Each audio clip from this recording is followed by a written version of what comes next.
This is Lucinda, and just before we start this week's episode, I wanted to bring to your attention that Third Sector, the conference, is only a matter of weeks away. Our flagship annual event will take place on the 18th and 19th of June in London, with keynotes by Mind's Sarah Hughes and Macmillan's Gemma Peters. We'll have multiple streams running across the 2 days, so you'll be able to take your pick from some of the leading voices in fundraising, finance, technology, leadership, and partnerships. A limited number of final release tickets are still available to purchase, with small and medium-sized charities entitled to discounted rates. So join us. We look forward to seeing you there.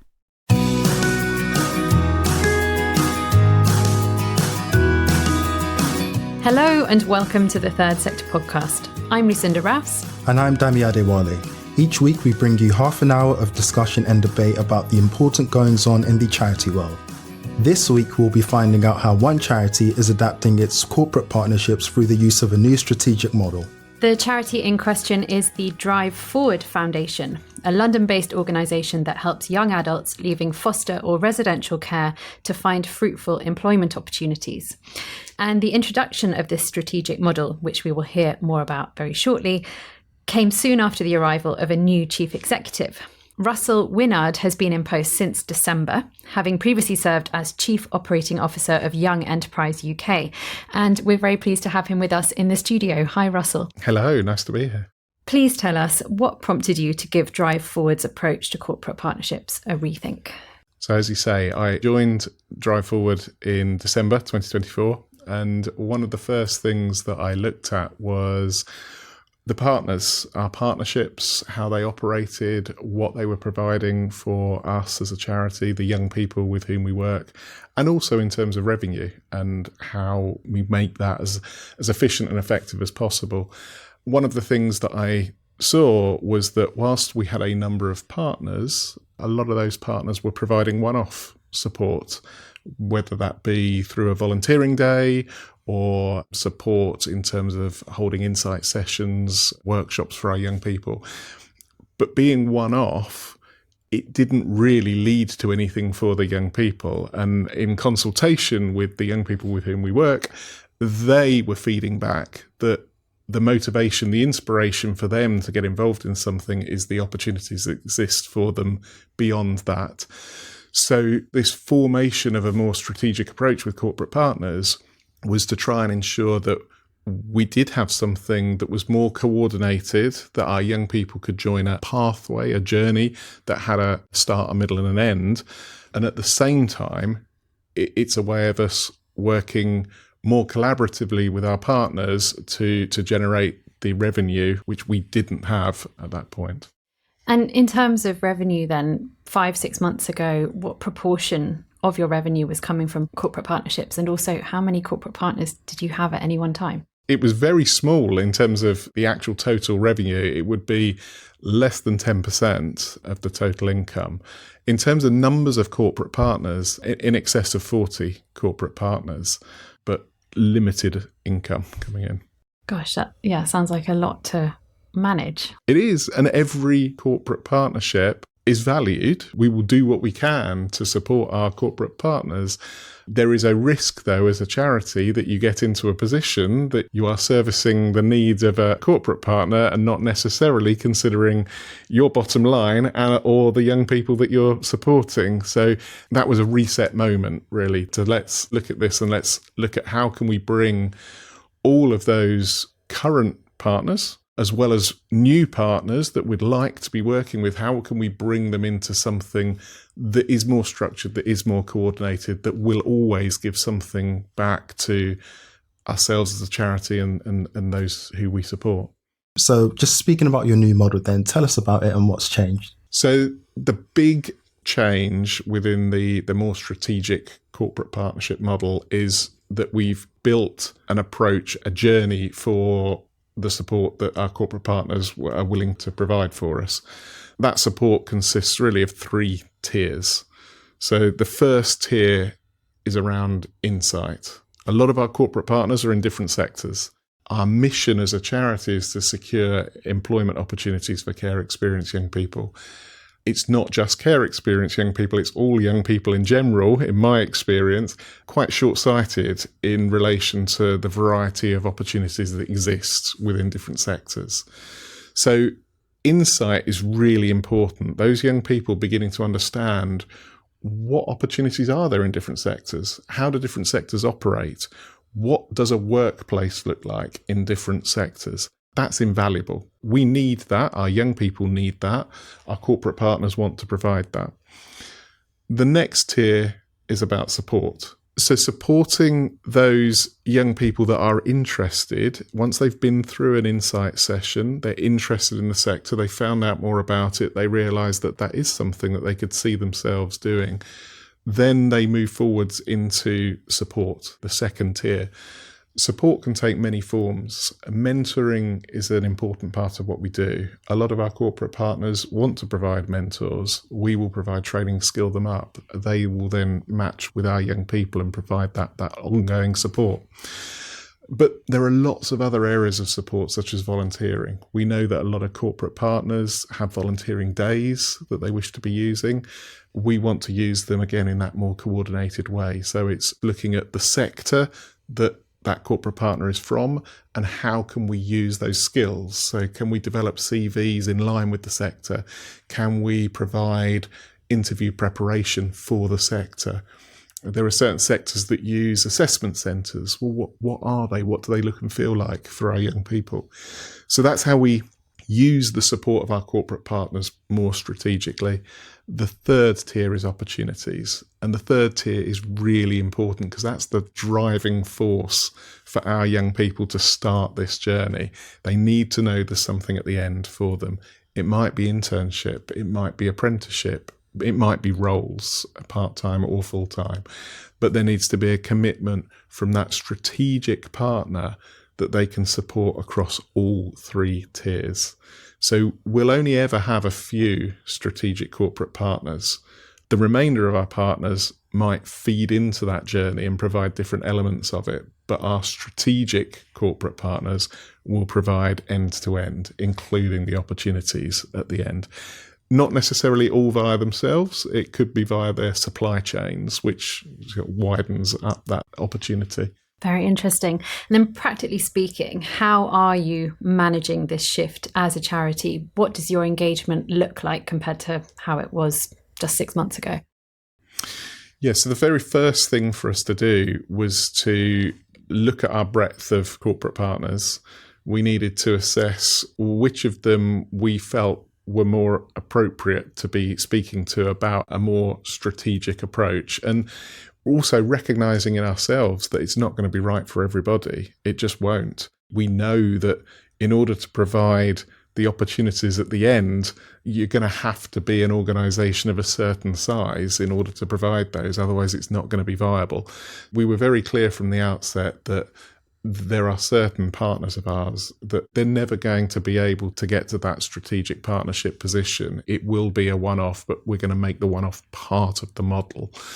And then it was arranging to have conversations and speaking to them. And we've spoken to tens, if not hundreds, of partners over the last 6 months, speaking to them about this model. And it has been received incredibly well. Corporates understand strategy. They know what they're looking to achieve. We've taken the time to understand what they're looking to achieve. And they're very, very willing to have those more strategic discussions. In fact, I'd say there are a few that were relieved that we could get beyond just a one-off day or an intervention that was isolated and could do something that was more comprehensive.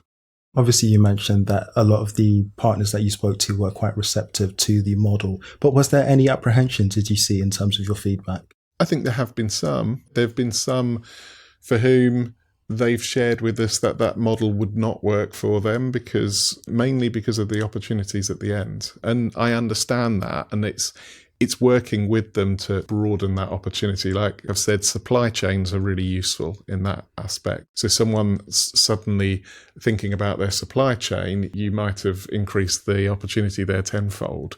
And for that partner, there's a nice strategic relationship being built with the supply chain that's not just a transactional relationship. There's something broader in it. So I think it's giving opportunities to some of our partners to really engage beyond themselves, but supporting us as a charity. And hundreds of conversations over the past 6 months, or conversations with hundreds of partners or potential partners. That's a pretty big number. How big is your corporate team, if you even have one? Our corporate team is a team of, I'd say it's one, our fantastic head of partnerships, and a supporting role from the CEO. So between us, it's a task that we've taken on because it is a priority for the organisation. It's a priority to diversify that income. It's also a priority to create a sustainable and impactful offer for our young people as is possible. And I think this model does both of those things. And in those discussions, have you learnt or have you employed specific ways of speaking to corporates in a way that makes your message get across or makes your pitch stronger in terms of what you're trying to get from them and what you can offer them in return? Yeah, there are certain things that we've done. At an early point, we recognised that social mobility was a really important driver for us and what we do. And we recognise that social mobility is important to a lot of corporate organisations. There is something called the Social Mobility Employer Index, which publishes the top 75 organisations in relation to social mobility. So we went to that list. We used that list. What we do is so inextricably linked to social mobility, supporting care experience young people into sustainable employment. We recognised that we had partners that we were working with on that list. So we knew that from their side, that they were interested, they were engaged in this.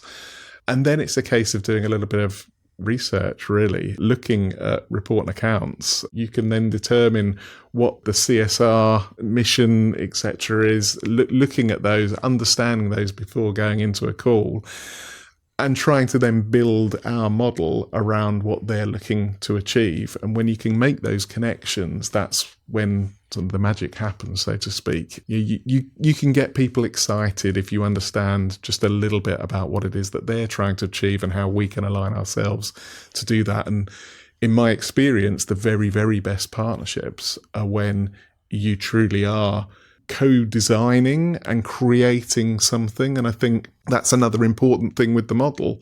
It has a structure, but the content is flexible enough that it can be manipulated and adapted for whoever it is that you're working with. And that's important that we have that flexibility there. Can you tell us about any cost implications you've seen of adjusting your partnerships to this model? I don't think there are significant cost implications. I think there are potential opportunity costs that come with the model. And I say that because there could be some corporate partners that the model doesn't work for, and they don't necessarily want to engage in the way that we have determined. And that may mean that there are a few corporate partners that choose to no longer work with us. I hope that's not the case, but it could be the case. And that would be an opportunity cost. But all of our analysis tells us that the net benefit outweighs that.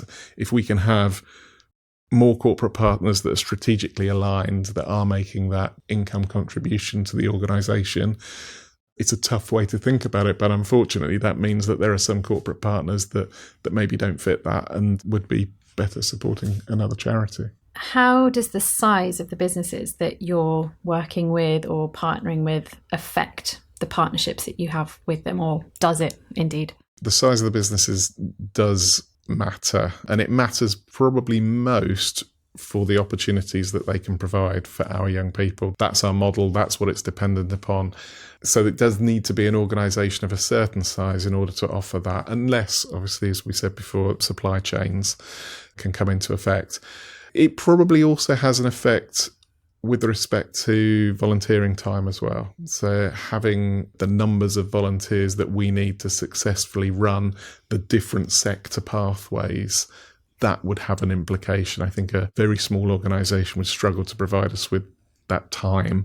we do need to be looking at organisations that have that capacity, that have the opportunities at the end for the young people. It's relatively flexible. And are there any benefits, conversely, to partnering with a smaller organisation? Is there something that they can offer that the larger ones don't? There absolutely is. And the benefit that you get is it's generally the same people all of the time.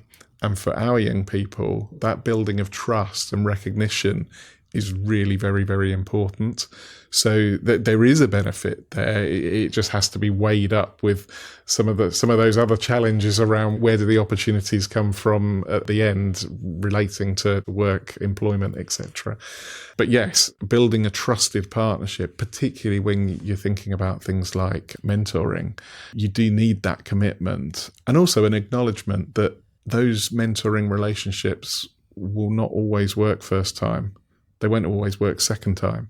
So a commitment there to persevere and come back, and we will always support, we'll train, but they just don't work sometimes. But when they do work, they are amazing. We've got care experience young people who work for Drive Forward now, young people who we supported who still have their mentor from years and years and years ago, which is fantastic to see. Yeah, man, obviously it's quite early days, but do you have any headline achievements to report with this new model, or have you seen any trends yet? We have 2 strategic partnerships, one of which has been operating for a little while, one of which will be brand new. So the first 2, which is great for us to see, and more of those conversations around the partners that can't become a strategic partner, feeding into the strategic model, which has also been very successfully received. And I would say that the revenue, which is an uptick for most of our partners, to be a strategic corporate partner is a reasonable uptick. We have not seen the pushback that I think I anticipated when we have mentioned what that cost looks like. You can usually get a sense, can't you, in a meeting when you've mentioned a figure and the figure hasn't gone down well. I have not observed that at all. In fact, I think that's probably the thing that I've been most surprised about is organisations just accepting that, yes, there should be a cost to this. And of course, it makes sense that if we as a charity are putting our time and energy and resource into it, and of course, the young people themselves, that there would be a cost to this. And it just hasn't been an issue. And how much more are you asking for? In some cases, tens of thousands more. In other cases, it's not been too dissimilar to what the organisation has been supporting us with already. But yeah, around about £40,000 is that strategic partnership model offer, the kind of end-to-end headline, if you like, strategic corporate partnership. So you mentioned earlier that your revenue from corporate partners was previously in the region of 10%. What are you aiming to get it to under this new model? So for this year, we're not being overly ambitious with it. I think it's important to be realistic. So we're looking to move to around about 15% of income in this financial year. We'd look to increase that further over the next few financial years. We enter a new strategy period from April 2026, and that corporate partnership growth will be a core part of that strategy moving towards 2030. And could you just speak to us about the importance of researching partners' priorities and using a business-friendly terminology when you're speaking to them? The research is really important. You shouldn't go into a meeting with a corporate partner not understanding what they do, how they do it, what they're looking to achieve, what their CSR goals are. It's easily available. It takes a matter of minutes to find that out. And it's of such value to you, whatever your role, whether you're the CEO, whether you're in fundraising, it's of huge value to you to do that, build that connection. That research, I'd say, is crucial, making sure that you are aware. In terms of business-friendly terminology, I think it works both ways. We as a charity, we're a youth-focused charity. We have our terminology, business have their terminology. It's finding that middle ground. And we mentioned social mobility, key driver of ours, but we know that that's something that a lot of organisations are very bought into and looking to improve the social mobility within their organisation because it's it makes sense. It makes sense to the bottom line. It's more representative of their customer base. So we as an organisation can help support that. We've got a very diverse range of young people with some very unique experiences, and that creates a unique set of skills.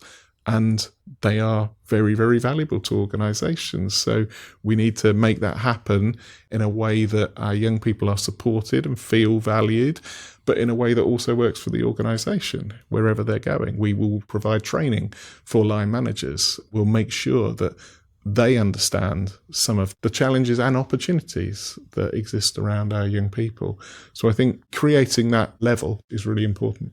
And it's great to hear that you've already got 2 strategic partners in the bag. I wonder, are you in a position to sort of walk us through how you engaged with them and how you tailored your pitch and ensured that you were speaking the same language to get a sort of mutually beneficial partnership ironed out? I can give a good example. This is a 3rd strategic partner, actually, that's not yet signed on the dotted line, but the approach, I think, is probably a really good example because they're an organisation that works with the health and social care sector. And they do a lot of work implementing new technology to make that sector more efficient and effective. Now, we're quite heavily involved in the social care sector. It's young people that have lived in foster care, in children's homes. They've been looked after by the state. The state is the corporate parent. We recognise that there was a strong alignment there to what they're trying to achieve is efficiency within the sector. What we're trying to achieve is better outcomes for young people that the sector supports. And so we went into those meetings knowing that was the case. I think the organisation had already made those connections. They understood what we did and how it connected to their work. So actually the conversation was incredibly productive. The conversation didn't need to start from the very, very beginning. They were already there. And we just built upon that. They shared with us their vision. They were entering a new strategy period. They had plans which included sort of growth, expansion, different areas of the UK. We were able to share our sort of foundation of our future strategy and what that looked and felt like. So it was very much a kind of mutual understanding that we work in the same spaces. We should be supportive of each other. We're both trying to support, ultimately, the same group of people. Why should we not connect more at a strategic level? That's how we got to where we are. And are those the kind of partners that you tend to gravitate towards, where you know instinctively just by nature of what they do that your values are going to be aligned and that your objectives are going to be aligned, or do you have some wild cards thrown in as well? There's definitely wild cards, and we tend to be driven by what our young people are telling us. So when young people are referred to us mostly by local authorities, when that referral process happens, one of the things we ask the young people is which sectors they might be interested in. And we know that that's fluid, that can change. But it means that we have quite a useful idea of which sectors are the most valued to us in terms of strategic partners and where we ought to be heading first and prioritising, so we can service as many of our young people as possible. That's really been part of the approach that's been built in, is taking account of what the young people are looking for and then trying to identify strategic partners through things like social mobility employer index, but also through deeper understanding of mission, values, CSR objectives of those organisations. Just talk to us about the importance of being able to decline unaligned partnership offers, and under what circumstances would you do this? Yeah, it's a great question, and nobody wants to turn away an organisation that is looking to support you. We would always look to try and accommodate that. But I think what the strategic partnership model has allowed us to do is have quite a clear framework that support needs to fit into. And I think what we found is the vast majority of the time, it can fit into that framework. So they may not be the overall strategic partner that's supporting everything end to end, but they may be able to support the one-off thing that maybe was happening quite randomly before, that one-off thing can be delivered as part of that pathway. There have been and there will be a few instances where what the partner was looking to do and provide for us doesn't fit anywhere into that model. And then you've got a more difficult kind of question to ask yourself, is actually then it of value to us as a charity and ultimately the young people we're supporting? And the answer to that has been no on a couple of occasions, and it will be no in the future. And it allows us to give a gracious way to explain that it doesn't fit with our strategic partnership model. And thank you, but it's just not right for us at this moment in time. And there have been occasions where partners have then adapted what they're able to offer and do with us so we can fit it into that model. And there have been others where, again, graciously, we've parted ways and hopefully they're supporting someone else where they do fit better. Well, it all sounds very straightforward and obviously well managed, but I can imagine that there have been some challenges over the past 5-6 months as you've shifted to this new model and engaged with these hundreds of partners. Could you tell us what some of them might have been? Probably the biggest challenge is the time. It's capacity. We don't have a huge team. We are a team of 22, so we're relatively small, and the majority of those are working directly with young people, so not involved in corporate partnership discussions. So carving out that time is probably one of the biggest challenges, and it's not just the 45 minutes that you might have in a meeting. It's the prep work beforehand, it's the follow-up afterwards, and making sure that we've done what we said we were going to do in terms of that follow-up. I'd say that has probably been the most challenging. You do need to make sure that you're carving out that time and seeing it as the investment that it is.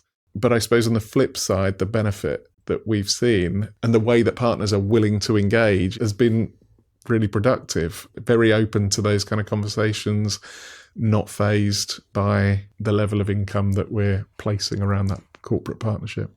So it's a case of putting in that additional groundwork actually does pay off. In my experience, yes, it does pay off. You can far better position yourself if you do that groundwork. And that can mean a lot when you've only got 30 minutes, 45 minutes with somebody, and they may well be speaking to a lot of organisations that are looking to align themselves to. You need to stand out and show that you've done a little bit of homework. I think that's well worth the investment in time. So what advice would you give to charities considering adopting a similar model? Look at what you're trying to achieve, first of all. Some organisations will have a theory of change. I'm a huge believer in a theory of change, in helping to drive the right actions, to know what to measure for impact, to know what more you need to do to develop the outcomes that you're looking to achieve. So a theory of change, if you don't have one, get one. They're not difficult. It's great to have. Once you've got that theory of change and you know what your inputs, your outputs, your outcomes and your ultimate goal is, you can then use that to start looking at how do we engage with our partners? Who are the people that are supporting us outside of the business, and how do we engage with them? And if it feels like that's a little bit random, then there's an opportunity to bring that together, form more of a cohesive, coordinated approach. That's what we did, and we looked at it and we said, actually, this makes a lot more sense if we bring this all together and create this pathway through. And the other thing I'd say is, do not be afraid to have those discussions with corporates. Even if it's very, very early days, to just sound them out. They're very open to having these discussions. They're strategically aware and conscious. They'll be thinking strategy quite regularly. So to engage with a charity at a strategic level, I think they appreciate that. They like that. And don't be afraid to put an actual value on what you do. I think quite often we feel like we have to accept the support in whatever form it comes in, and we don't. We don't want to be turning away valuable support, but it does come at cost. We need to value that. And it does need to work as hard as it should for us to achieve the outcomes that we're looking to achieve. don't be scared in having those conversations and starting that discussion. Brilliant. Well, Russell, it's been so great to hear about this quite early stage in your strategic corporate partnership journey. All the very best with the next phase. And thank you so much for joining us. Yeah, thank you. It's a pleasure. We hope you enjoyed our discussion with Russell, and that's it for this episode. We'll be back again next week with some fresh content about volunteering to get us in the spirit for Volunteers Week 2025. But for now, from Dami and me and everyone at Third Sector, thank you very much for listening. Our producer is Jude Owen.